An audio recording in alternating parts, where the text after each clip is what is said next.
Himachal news 24/7।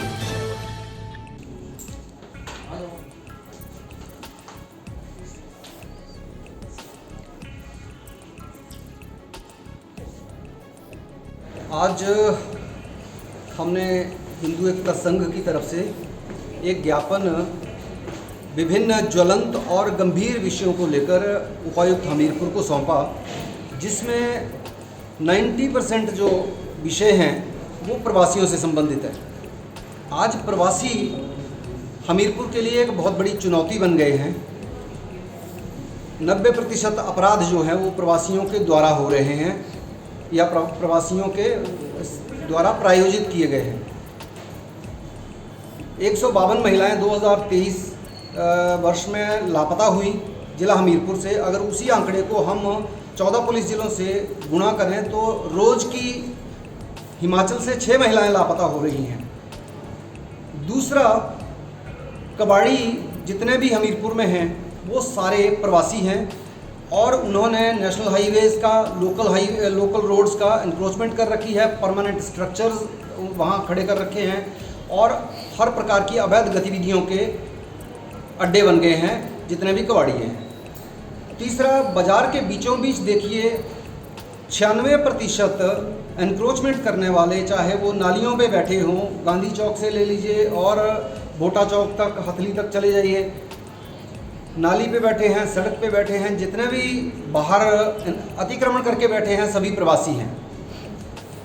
इस समय लगभग 90% से अधिक प्रवासियों का पुलिस पंजीकरण नहीं है। उपायुक्त महोदय ने पिछले कल ही एक अधिसूचना जारी करी है, परंतु उस अधिसूचना को ना तो पुलिस गंभीरता से लेती है, ना मकान दुकान मालिक गंभीरता से लेते हैं।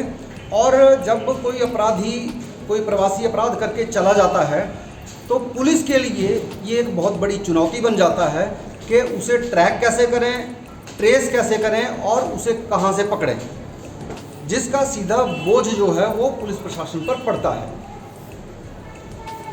ऐसे हमने 10 सूत्रीय मांग बिंदु जो है वो उपायुक्त महोदय के समक्ष रखे हैं, जिसमें मैं आपको कुछ घूम रहे हैं। हमारी माताओं बहनों के लिए, छोटे बच्चों के लिए बहुत बड़ी चुनौती है। उसके बाद पुलिस का इसके ऊपर बहुत ही ढुलमुल रवैया है। हमने सैकड़ों प्रवासी जो हैं बिना पंजीकरण के विभिन्न थानों में जिला हमीरपुर में पहुंचाए, परंतु पुलिस उसका पंजीकरण करके छोड़ देती है। ना तो बिना पंजीकरण वाले प्रवासी के ऊपर कोई कार्रवाई होती है और ना ही मकान दुकान मालिक के ऊपर।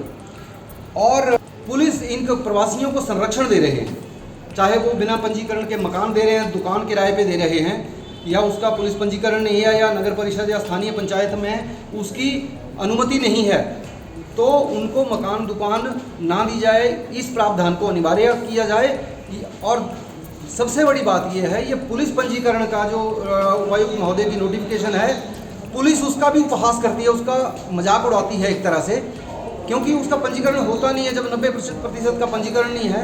और हमारी ये मांग है कि सरकार एक विधेयक लाए और प्रवासियों का वेरिफिकेशन जो है वो पासपोर्ट की तर्ज पर किया जाए।